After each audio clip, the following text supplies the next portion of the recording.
look at Bitcoin. Bitcoin has fallen a bit against the US dollar during the trading session on Thursday as we continue to see a lot of negativity. At this point, it'll be interesting to see how this plays out because Bitcoin, of course, is not being supported by Wall Street, which basically controls Bitcoin at this point as the ETFs have flooded the markets with so much money.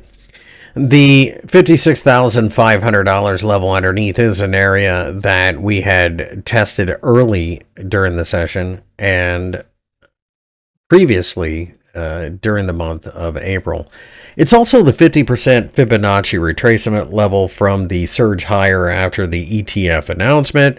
So it does make a certain amount of sense that buyers are coming in. However, if we break down below the $56,000 level, I suspect that the bottom is going to fall out and we could drop to $51,000 rather quickly. After that, you would imagine that $50,000 would be the next area where people are willing to step in and try to support Bitcoin.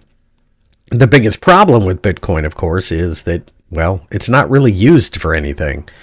So until it gets a real life use case scenario, and I know all of the theoreticals, and I understand that there are some small economies around the world where it's used, Bitcoin is a bit of a gambler's asset.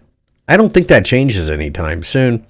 And this is all about playing momentum. It's got nothing to do with any use case scenario at all.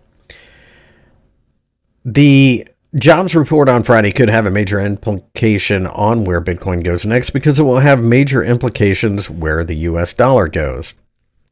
If we start to see the US dollar really strengthen, in other words, we see a lot of jobs added and therefore a lot of inflationary pressure, then Bitcoin is probably going to break down.